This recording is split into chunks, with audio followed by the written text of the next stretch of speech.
They called him the Hammer of Guadalajara, an enforcer whose cruelty was a currency. But when he kicked a stray dog in a Tijuana market, he didn't see the street vendor watching. And he certainly didn't see the tinted window of the black Suburban idling across the street. What happened next wasn't justice. It was the beginning of a war. The enforcer was known as El Garrote, the club. His job was to collect extortion payments from every stall in the Mercado. The vendor was Ana, 24, selling a load to pay for her mother's medicine. This was Tuesday, a normal Tuesday, until the dog yelped, until her hand flashed out, and until the man in the Suburban, the one they called El Arquito, leaned forward and said two words: "Find her." To understand why a slap was an act of war, you have to understand the empire El Arquito built. It wasn't founded on cocaine or meth. It was built on silence, a tax on fear, collected every Tuesday. His name was Rafael Vega, but for the last decade, no one had dared speak it aloud. They called him El Arquito, the architect, because he didn't just run a cartel, he engineered a system. While groups like CJNG used public beheadings and Los Cabos enforcers like Edgar, El Cayman, Herrera ordered police murders to terrorize regions, Vega operated differently. His commodity was control. By 2023, his network had a hand in 40% of the avocados leaving Michoacan, 70% of the limes, and every single stall in 12 key mercados from Tijuana to Ciudad Juarez. He didn't sell drugs to Americans. He sold protection to Mexicans, and if you couldn't pay, you paid in blood. The Tuesday collection was a ritual. El Garrote, whose real name was Mateo Ruiz, would arrive at the Tijuana Mercado at 11 a.m. sharp. He was a former boxer, his nose flattened, his knuckles a map of old fractures. He worked for Vega's local lieutenant, a man known as El Contador, the accountant. Mateo's job was simple: walk the rows, collect the weekly quota, 500 pesos from each vendor, and reinforce the lesson that defiance was suicide. In 4 years, he had never had a problem, not until the dog. Ana Morales hadn't planned on being a hero. She was a ghost in her own life. Her father, a farmer in Michoacan, had been killed 6 years earlier when he refused to let cartel gunmen use his land to ambush a rival convoy. The official report said crossfire. The village knew it was a targeted execution. Her older brother, Jorge, had gone to the authorities. He disappeared 2 weeks later. His bicycle was found by the river, the frame twisted. Ana and her mother fled north to Tijuana, a city of 3 million where they hoped to disappear. The elote stand was their lifeline, their chance to pay for her mother's dialysis. 500 pesos was 3 bags of medicine. Every Tuesday, handing it over felt like pouring her mother's life into Mateo's pocket. The dog was a stray, a skinny mutt with tan fur the vendors called Charro. He survived on scraps. Ana fed him when she could. That Tuesday, as Mateo made his rounds, Charro was sniffing near his boots. Annoyed, Mateo nudged the dog away with his foot. Charro, scared, let out a yip and darted between his legs. Mateo stumbled. A few vendors stifled laughs. That was the spark. Humiliation was a currency more valuable than pesos to a man like Mateo. His face darkened. He turned, took 2 steps, and kicked Charro square in the ribs. The sound was a sickening thud. The dog screamed, skidding across the cobblestones. Ana didn't think. Her body moved before her mind could process the cost. She was around her cart, her hand coming up in a wide, furious arc. The slap connected with Mateo's cheek with a crack that silenced the entire market. For 3 seconds there was no sound, no chatter, no radios, just the distant hum of traffic. Mateo stood stunned, his head turned to the side. He slowly touched his face. He looked at Ana, his eyes blank with disbelief, then boiling with pure, unadulterated rage. He reached for the pistol tucked in his waistband. But the shot never came. A sharp single honk from a black Suburban at the market's edge cut through the tension. Everyone turned. The window was tinted, but the message was clear. Mateo froze, his hand hovering over the gun. He glared at Ana, leaning in so close she could smell his stale cigarette breath. "You are dead," he whispered, the words a promise. But not today. He straightened up, adjusted his jacket, and walked away, leaving the crumpled quota money on the ground. The market watched, holding its breath, as he got into a different car and sped off. Inside the Suburban, Rafael Vega lowered the binoculars. He had been on his way to a meeting about a shipping container full of Peruvian cocaine disguised as lime concentrate when he saw the commotion. He told his driver to stop. He watched the entire exchange, the kick, the slap, the raw defiance on the young woman's face. It was a look he hadn't seen in years, not since he was a young man watching his own father cower before a local boss. "Find her," Vega said to his head of security, a man named El Silencio, for his voiceless efficiency. "I want her name, I want her story. Bring her to me, alive and unharmed." This command set off a silent earthquake. For El Contador, the local lieutenant, the slap was an intolerable breach of protocol. His enforcer's authority, and by extension his own, had been publicly shattered. He expected Vega's order to be a death sentence for the vendor. He planned to deliver her head in a bag, but the unharmed part of the order confused him. It was a variable in a system that hated variables. He relayed the order to Mateo with a warning: "The boss wants her. You touch her, you die." Mateo, nursing his bruised ego and a face that was already swelling, heard only the first part. The boss wants her. In his world, that only meant one thing. He saw a way to reclaim his status. He wouldn't kill her. He would be the one to deliver her. And then, maybe, once the boss was done with her, Mateo could have what was left. Anna, meanwhile, was in a state of shock. The other vendors quickly packed her things. "Go, Anna, get out of the city, he will come back," an old woman hissed, pressing a few crumpled bills into her hand. Anna fled the market, Charo limping behind her. She didn't go home, that was the first place they would look. She went to the cramped apartment of her only friend, Lucia, who worked at a maquiladora. "You hit El Garrote? Are you insane?" Lucia cried. Anna spent the night trembling by the window, expecting headlights every moment. But no one came. By morning, a dangerous thought took root. Maybe she had gotten away with it. She hadn't. El Silencio was good at his job. By 8 a.m. the next day, he had a file. Ana Morales, daughter of Eduardo Morales, deceased. Brother Jorge Morales missing. Current address, 44 Cal Primavera in the Colonia Libertad. Mother Elena, stage 4 renal failure, receives treatment at Clinica San Juan on Thursdays. He presented the file to Vega in a fortified office suite overlooking the city. Vega read it, his expression unreadable. "The mother is the leverage," he said finally. "She will come to us, watch the clinic." 2 days later, Anna, against every instinct, took her mother to her dialysis appointment. It was a terrible risk, but missing a treatment was a slower death. She hid her face under a hoodie, her heart pounding as they rode the bus. She got her mother settled in the clinic, the machines whirring to life. She stepped into the hallway to get a coffee from the vending machine. That's when she saw them, 2 men in cheap suits, standing at either end of the corridor. They weren't looking at her, but the exit was blocked. Her breath caught, she was trapped. That exact moment, 300 miles away in Guadalajara, Rafael Vega's system was facing another threat. A meeting of the new generation Cartel's regional bosses was dissolving into chaos. News had leaked of Vega's unusual interest in a street vendor. Whispers circulated. "He's gone soft, sentimental, a liability." El Contador, sensing weakness and opportunity, saw his chance. He placed a call not to Vega, but to a rival faction within the organization. The message was simple: the architect is distracted. The time to redraw the blueprints is now. Back in the clinic hallway, Anna made a decision. She would walk straight out the front door. If they grabbed her, at least it wouldn't be in front of her mother. She took a step. One of the men in suits nodded slightly into his collar. Then from the clinic entrance, a new figure appeared. It was Mateo. He had disobeyed orders, driven by a hunger for personal revenge. He smiled when he saw Anna's terrified face. "Going somewhere, hero?" he said, his hand closing around her arm like a vice. The 2 suits stepped forward, but Mateo flashed a credential. "I'm handling this for El Contador, back off." A power play within the power play. The suits hesitated, communicating silently with their unseen commander. Mateo began to drag Anna toward a service exit. "Your boss wants to see me," Anna shouted, struggling. "Let me go," he said, unharmed. Mateo laughed, a harsh, ugly sound. "He'll get what's left." He shoved her through the metal doors into a barren alleyway where a van was idling. This was not the orderly pickup El Silencio had planned. This was a kidnapping. As the van door slid open, Anna saw the interior was empty except for a stained tarp. This wasn't a delivery to the boss. This was a revenge killing. Mateo raised a hand, clutching a rag reeking of chemicals.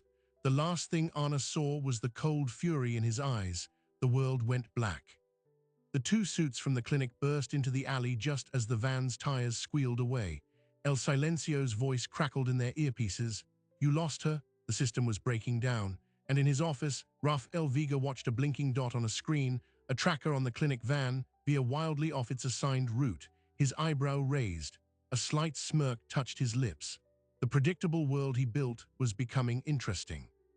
But he had no idea that Anna Morales was already in the trunk of a different car, or that his own lieutenant had just signed his death warrant. The slap had started a war, and the first shot was a betrayal from within. Anna didn't wake up in a van. She woke up on a concrete floor, her head pounding from the chloroform to the sound of two men arguing, and one of them was praying. "You stupid animal, this wasn't the plan." The voice was high, strained. Anna cracked her eyes open. She was in a windowless storage room, shelves stacked with auto parts. The man yelling was El Contador. He was not the cold calculator she'd imagined.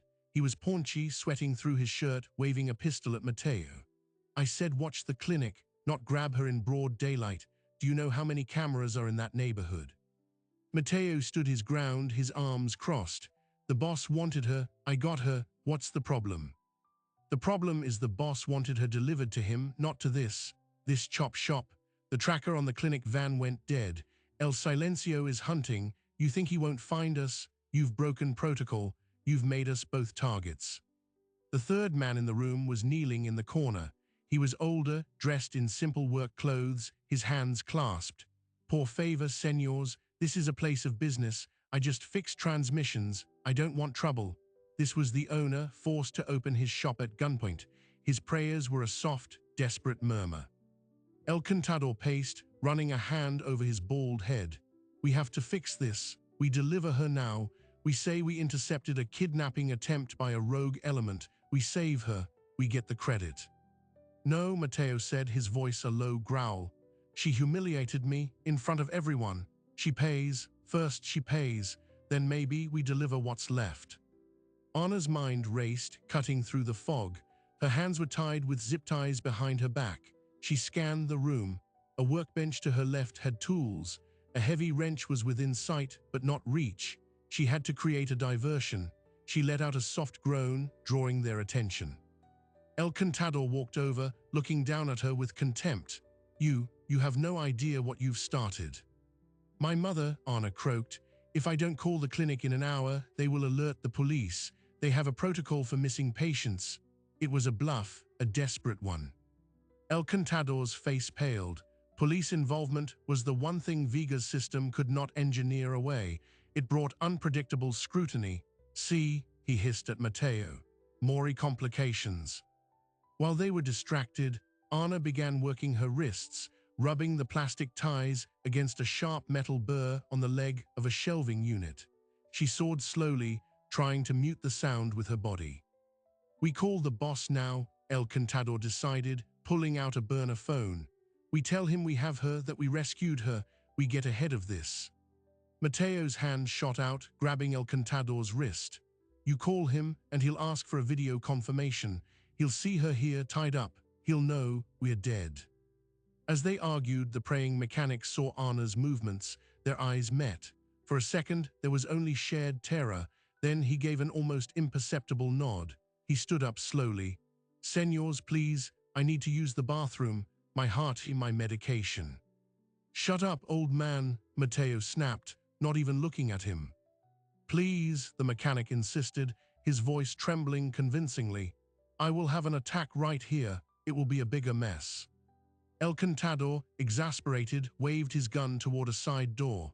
"Fine, 2 minutes. Mateo, go with him." This was the split Anna needed. With Mateo momentarily escorting the mechanic out, it was just her and the nervous lieutenant. The zip tie snapped. Her hands were free. El Contador had his back to her, dialing the phone. Anna didn't hesitate. She lunged for the wrench, her muscles screaming. In one fluid motion, she swung it with all her strength into the back of El Contador's knee. He screamed, collapsing. The gun clattered across the floor. Anna dove for it. The door burst open.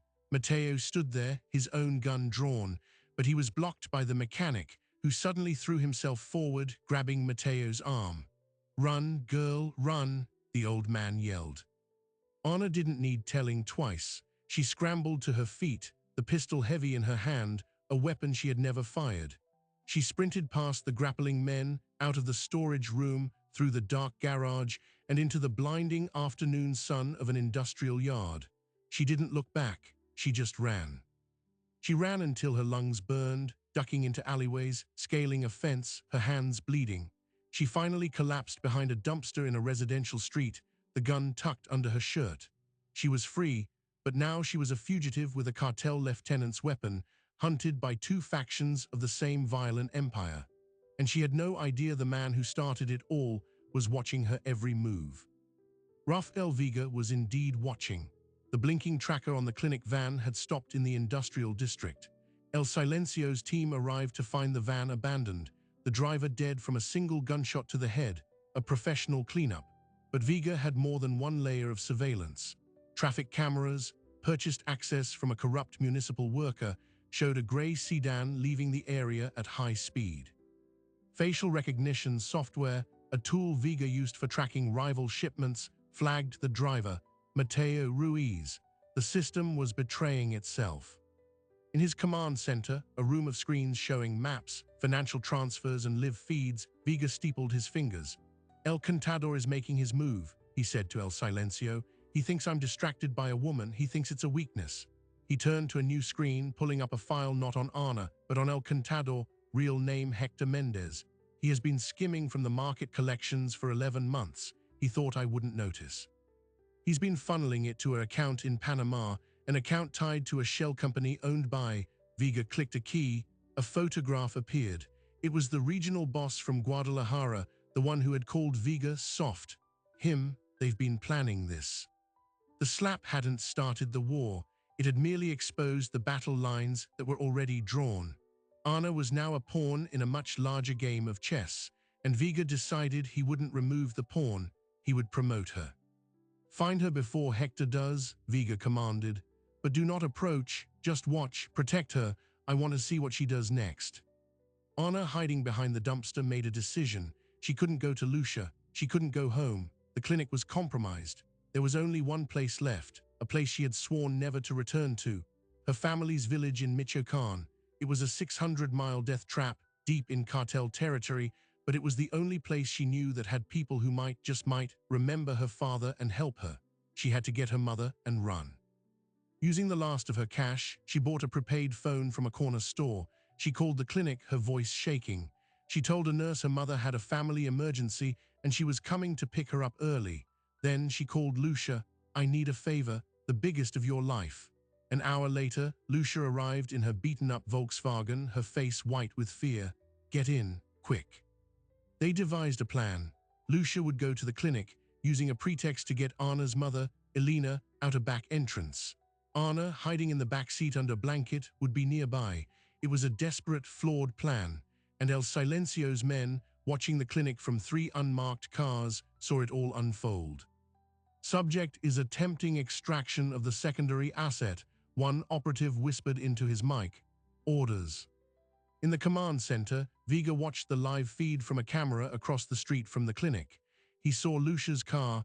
He saw the fear on the young woman's face. He saw the blanket in the backseat shift. He smiled. Let them proceed. Do not interfere. Track them. I want to know where they run. Ana's mother was confused and weak, but she trusted her daughter. As Lucia drove them out of the city, heading south on the highway toward Michoacan, Ana finally emerged from under the blanket. She hugged her mother, tears streaming down her face. I'm so sorry, Mama. We have to go home. Home, Elena whispered, her eyes full of sadness. There is nothing for us there but ghosts.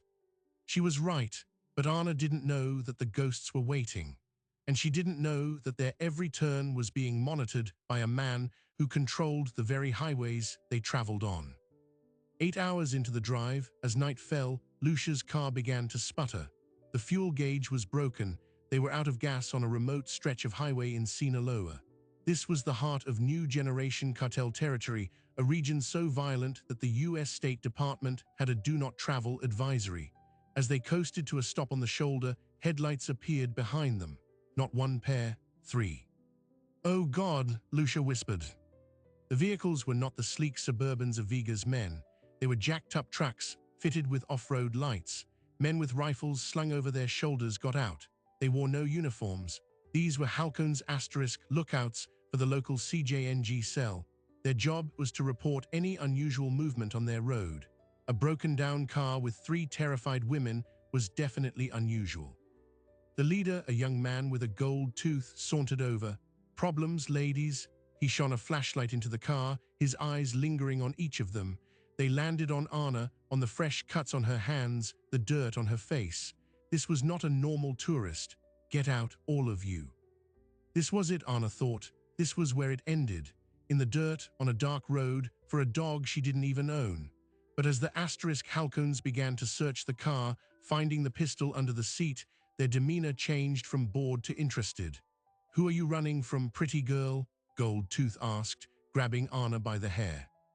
Before she could answer, a new set of headlights appeared, moving fast from the north. 2 black Chevy Tahoes. They didn't slow down. They accelerated straight toward the group on the shoulder. The Halcones * turned, raising their rifles. The Tahoes skidded to a halt, doors flying open. Men in dark tactical gear poured out, but they didn't fire. They simply formed a line. From the passenger seat of the lead Tahoe, El Silencio stepped out. He was a compact man, his face expressionless. He walked calmly toward Gold Tooth, ignoring the rifles pointed at him. He held up a smartphone, showing a single image on the screen. Gold Tooth's eyes went wide. He immediately lowered his weapon, barking orders to his men to stand down. He nodded furiously at El Silencio, who didn't utter a word. El Silencio then walked to Anna. He looked at her, then at her mother and Lucia. He pointed to the Tahoes. He gestured for them to get in. It was not a request. Anna, with no other choice, helped her mother into one of the SUVs. Lucia, sobbing, got in another. The Tahoes turned around and drove back north, leaving the bewildered * Halcones and the broken-down Volkswagen behind. They didn't drive far. 30 minutes later, they turned off the highway onto a private road, leading to a secluded hacienda surrounded by high walls. This was not a prison. It was a safe house, luxurious, quiet, and utterly inescapable. Anna and her mother were led to a comfortable suite. Lucia was taken to a separate room. "Rest," El Silencio finally spoke, his voice a dry rasp. "You are under the protection of El Arquito. You will meet him in the morning."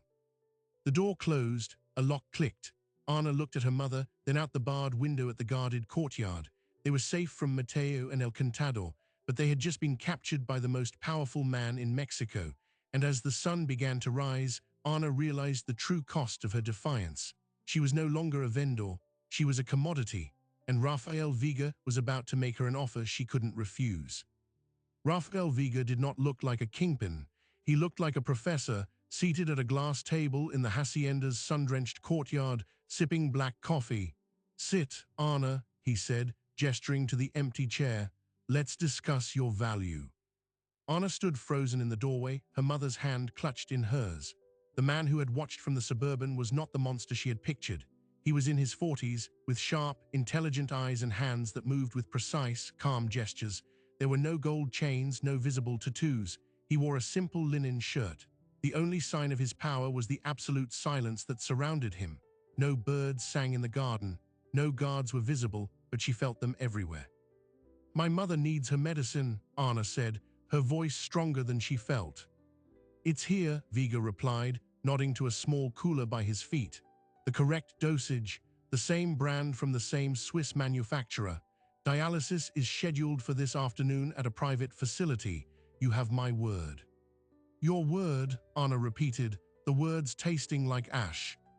"Is the only currency that matters in my business," he finished. He pushed a tablet across the table. On it was a live feed. It showed Lucia in another wing of the house eating breakfast. She looked scared but unharmed. "Your friend is safe. She will be driven home today with a generous compensation for her trouble. No one will touch her. This is not how Hector Mendez operates. This is how I operate." He was using names, real names. El Contador was Hector Mendez. The familiarity was more terrifying than any threat. "Why?" Anna asked, finally sitting, her body rigid. "Why any of this?" "Because I hit your man." Vega smiled, a thin, humorless line.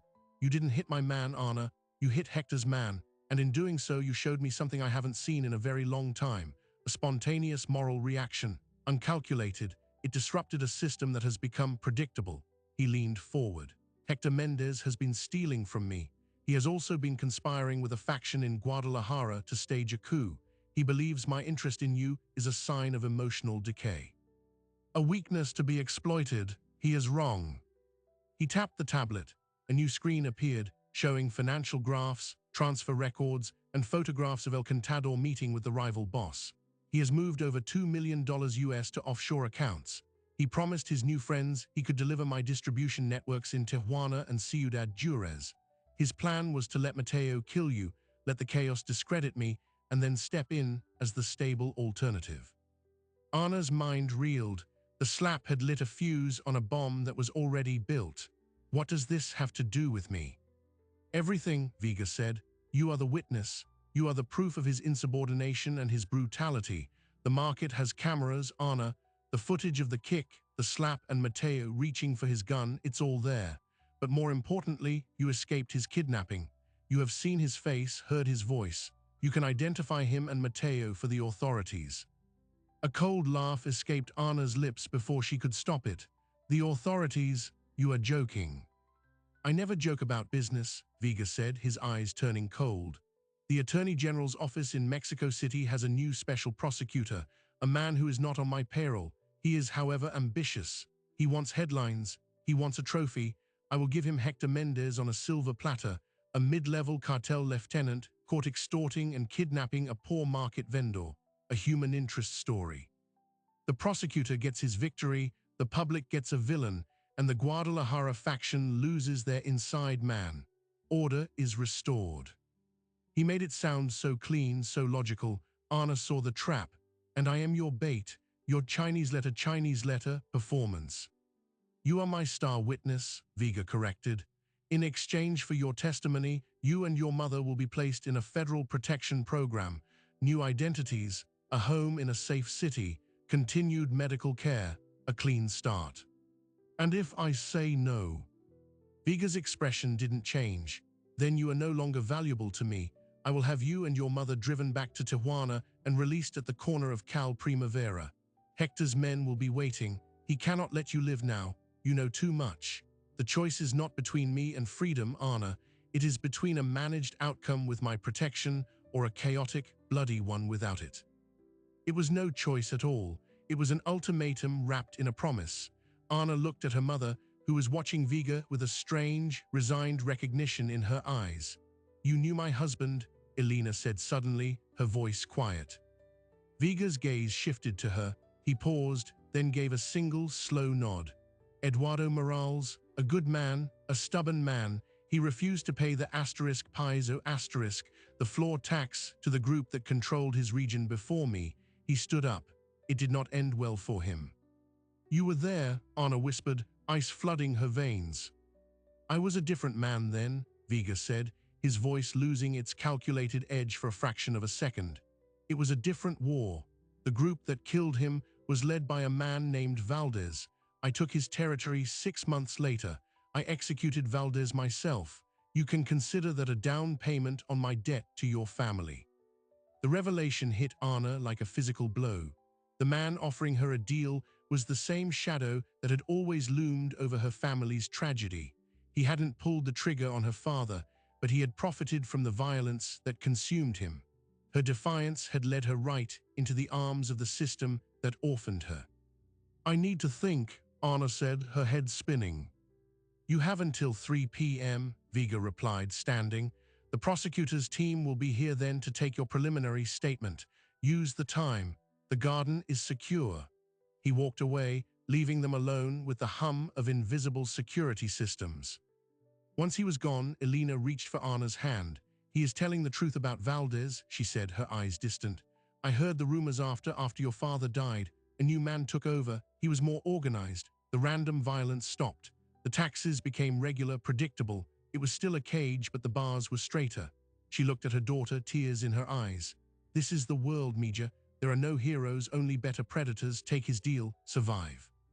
But Anna's mind was already racing ahead, looking for the crack in Vega's perfect plan. As she walked her mother back to their room, she passed an open door to a study. Inside, on a large desk, she saw a blueprint. It wasn't for a building. It was a flowchart of cartel relationships with photos and connecting lines. Her eyes scanned it. She saw Hector Mendez's photo, she saw Mateo. And then, in a box connected to Viga, she saw a photograph that made her blood run cold.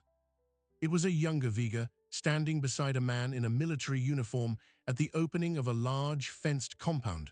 Behind them, blurred but unmistakable, were animal cages. The caption scribbled beneath read, Project Gallo, Joint Venture, Sinaloa, 2015. Project Rooster, the research on cartel animal fighting rings flashed in her mind. El Mencho and his cockfighting empire. Viga was connected. This wasn't just about avocados and limes. He was deeper, more entangled in the grotesque underbelly of cartel diversification than she imagined. The principled architect was a facade. At that moment, El Silencio appeared beside her, as if materializing from the wall. He closed the study door. "The garden is this way," he rasped. "What is Project Gallo?" Ana asked boldly. El Silencio's expressionless face didn't change. "A failed investment. Do not ask questions that do not concern your testimony." But his eyes held a warning and a flicker of something else, contempt. While Ana was scheming in the garden, a storm was gathering outside the walls. Hector Mendez, knowing his time was short, had made a desperate call. He hadn't reached out to his Guadalajara allies. He had gone higher, to the very rival cartel that was at war with Viga's entire network. The Cartel de Jalisco Nueva Generación, the CJNG. He offered them a gift, the location of Rafael Viga's primary safe house. And inside, he promised, was not just Viga, but the woman who had started it all, a potential propaganda tool. They could kill Viga and parade the brave vendor they had rescued from his clutches. It was a public relations masterpiece wrapped in an assassination. The CJNG, always eager to decapitate a rival organization and claim new territory, mobilized. A convoy of 20 fighters, armed with military-grade rifles and rocket-propelled grenades, began moving toward the hacienda. Hector and Mateo were in a separate car, trailing behind, ready to claim the spoils. Back at the hacienda, the federal prosecutor's team arrived, two serious-looking men and a woman in bulletproof vests marked Ministerio Publico. Viga greeted them warmly. The performance was beginning. Ana was brought to a sitting room to give her statement. As she began speaking, describing the kick, the slap, the kidnapping, she watched Viga. He listened with the attentive concern of a benefactor, not a crime lord. He was playing his part flawlessly. Then the first explosion shook the house. It wasn't a gunshot. It was a deafening asterisk crump that shattered the windows facing the front gate. The prosecutor's team dove for cover. Viga didn't flinch. He simply looked at El Silencio, who nodded and spoke into his wrist. Breach, main gate, CJNG markings. Chaos erupted. Automatic gunfire chattered from the walls. Screams echoed as the hacienda's guards returned fire. The prosecutor was yelling into a radio, demanding federal police and army support, but they were 30 minutes away in the rural terrain. Viga turned to Ana, his calm finally cracked, revealing the steel beneath. "It seems Hector has made a larger gamble. They are not here for me. They are here to erase the evidence, and to send a message." "What do we do?" Ana shouted over the noise of a second explosion. "We do not let them win," Viga said. He pulled open a panel in the wall, revealing a hidden staircase leading down. "Go, take your mother. El Silencio will guide you to the underground garage. There is an armored vehicle." "What about you?" "I will delay them," Viga said, drawing a pistol from a desk drawer. For the first time, Ana saw the man who had killed Valdez, the man who had built an empire on silence. "This is my home." Ana, her mother, and El Silencio fled down the stairs as the sound of grinding metal and close-range gunfire filled the house above. The underground garage was a concrete bunker. There, as promised, was a matte black, armored Mercedes SUV, but as they ran toward it, a side door burst open. Mateo stood there, his face wild with rage and soot, an assault rifle in his hands. He had found another way in. "I told you," he screamed, raising the rifle. El Silencio moved with shocking speed, shoving Ana and her mother behind a concrete pillar and firing 3 shots. Mateo ducked behind a generator, bullets sparking off the metal. "Get in the car," El Silencio ordered Ana, providing covering fire. Anna fumbled with the heavy door, helping her mother inside. As she climbed in, she looked back. El Silencio and Mateo were locked in a frantic shootout. Then, from the staircase, more armed men poured in CJNG fighters. They were trapped. From the driver's seat, Anna saw the key was in the ignition. Vega had planned for this. She made a split-second decision. She wasn't a passive witness anymore. She started the engine, the powerful V8 roaring to life. She slammed the vehicle into reverse, not toward the exit ramp, but toward the firefight. "What are you doing?" her mother cried. "Ending this," Anna yelled. The heavy SUV smashed into the group of CJNG fighters, scattering them. She cranked the wheel, pointing the armored grille toward Mateo, who was still trading shots with El Silencio. She floored the accelerator. Mateo looked up, his eyes widening in disbelief. He tried to raise his rifle, but it was too late. The SUV struck him with a sickening thud, pinning him against the garage wall. Anna threw the car into park. El Silencio, seizing the moment, finished off the disoriented fighters with clinical efficiency. The garage fell silent, save for the ringing in their ears and the hiss of ruptured pipes. El Silencio walked over to the driver's window. He looked at Anna, at the determination on her face, at the man dying against the wall behind her. He gave another of his almost nods.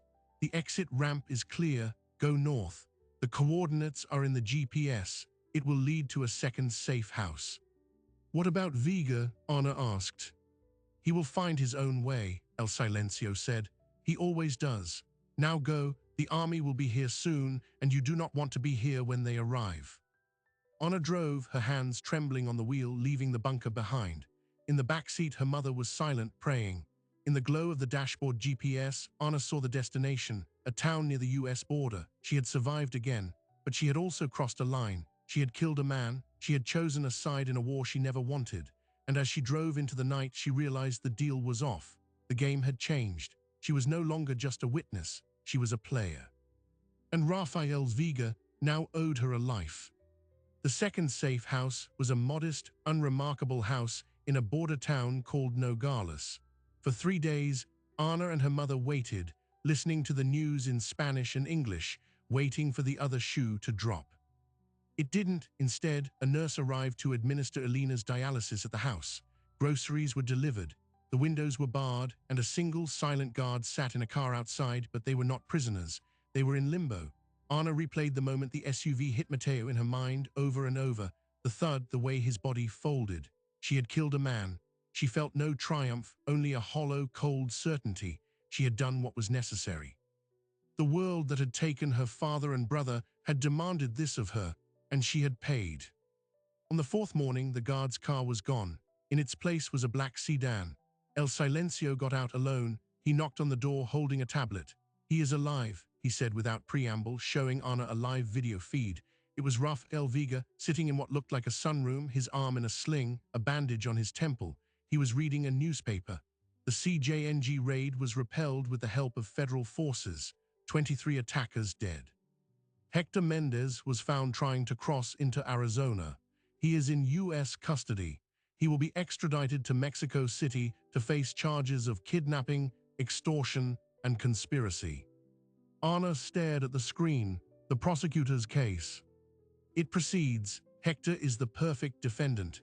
Greedy, arrogant, and now caught on the wrong side of the border with a suitcase full of cash and a confession recorded by his own men. The Guadalajara faction has disowned him. Order has been restored. "And me?" Anna asked. "My testimony?" "No longer required. The case against Hector is overwhelming without you. The deal, however, stands. New identities, a home, medical care. You are free to go." But Anna didn't feel free. She felt like a piece on a board that had been moved and then abandoned. "I want to see him," she said. "Vega."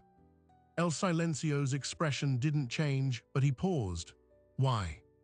"Because I have questions, and because he owes me an answer." 2 hours later, Anna was ushered into a different safe house, this one in a wealthy suburb of Tucson, Arizona.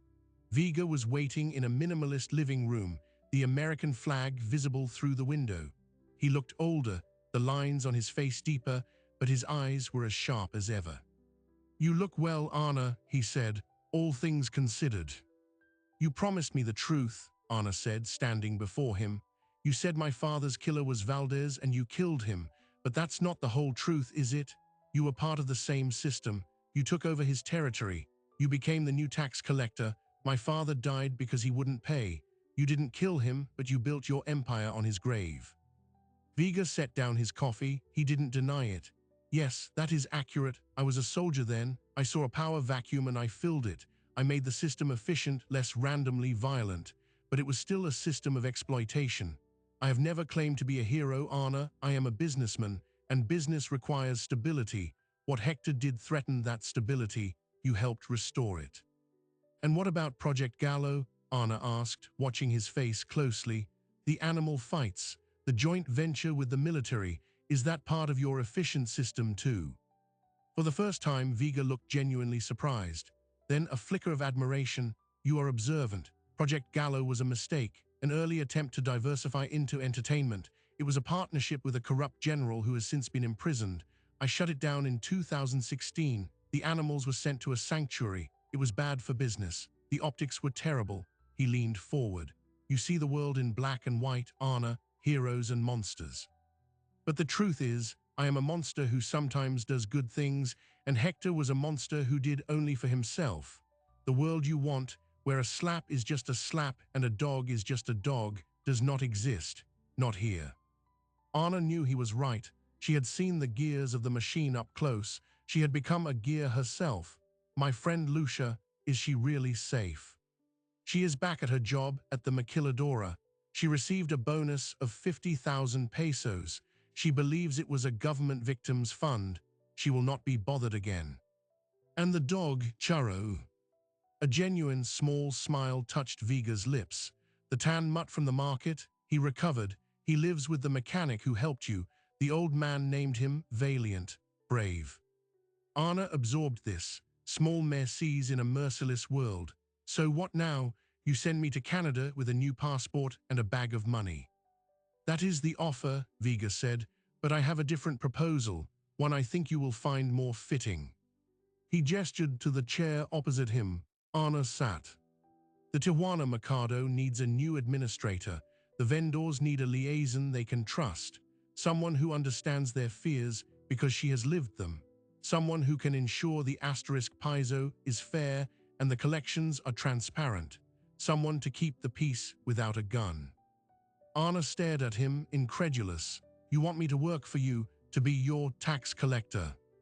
I want you to be my director of community relations, Viga corrected, his tone serious. A legitimate salary, paid from a legitimate import-export company. You would oversee the market's vendors, association, mediate disputes, and ensure that no one like Mateo ever kicks a dog or slaps a woman again. You would report directly to me. You would have real power to change things on the ground, not in a fairy tale, but in the real world. It was the most audacious thing Anna had ever heard. He was offering her a chance to go back to the very place where it started, not as a victim, but as a power, to protect people like her mother, to be the barrier between the system and the street. And if I say no, then the original deal stands: Canada, safety, obscurity. And if I say yes, and I try to expose you from the inside, or take you down. Viga's eyes hardened. Then you will fail, and you will lose everything, including your mother. I am not a forgiving man, Anna, but I am a fair one. You have earned my respect. Do not mistake it for weakness. Anna looked out the window at the clean, quiet American street, a world away from the dusty chaos of the Mercado. She thought of her father's stubborn pride, her brother's lost justice, her mother's tired eyes. She thought of the vendors who had whispered for her to run. She could run, or she could go back and fight with the only weapons she had been given, Viga's respect and her own unbroken will. I want guarantees, Anna said, turning back to him.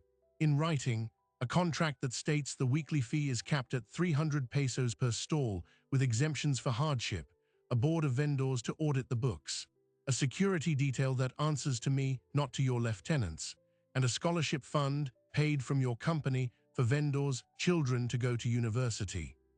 Viga listened, his expression unreadable. When she finished, he nodded slowly. Draw up the terms, My lawyers will review them. And my mother. She will have a home here in Arizona with full medical care. You can visit her whenever you wish. She will be safe, far from the business. It was more than she had ever dreamed of bargaining for. It was a treaty, not a surrender. 6 weeks later, Ana Morales stood at the entrance of the Tijuana Mercado. She wore a simple blazer and slacks, not an apron. Behind her stood two serious-looking young men in suits, her security, vetted and paid by her new company, Morales Community Liaison, SA de CV. The vendors watched her, a mixture of fear, curiosity, and hope in their eyes. She walked to the center of the market, where a small stage had been set up. She took the microphone. "My name is Ana," she said, her voice clear and steady. "Many of you know me. I used to sell a lot at the North Corner. I am here today because things are going to change." She outlined the new structure, the capped fees, the audit board, the scholarship fund. She introduced the new security team, whose job was to protect the vendors, not intimidate them.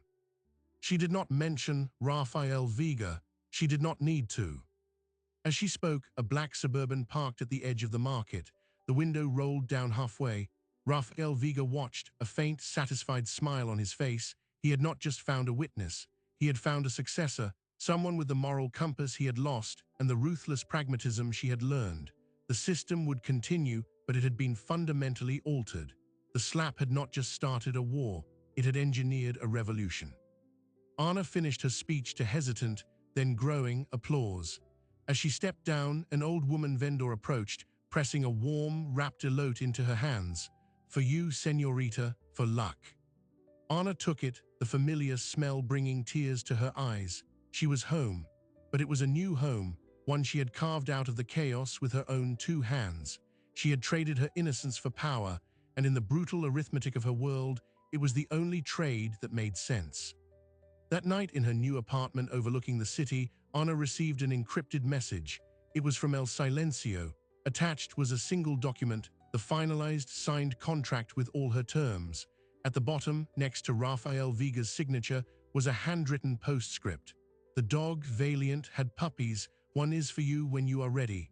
RV." Ana closed the laptop and looked out at the glittering lights of Tijuana, a city built on dreams and buried in secrets. She had lost one family to the violence. She had saved another, and she had built something new in the wreckage, a fragile, powerful, imperfect peace. The war was over. The work had just begun. So did Ana win? That depends entirely on your definition of victory. She didn't topple the empire. She didn't escape to a quiet life. She walked back into the lion's den and rearranged the furniture. Her story is a stark parable for the real, grinding conflict playing out across Mexico and beyond.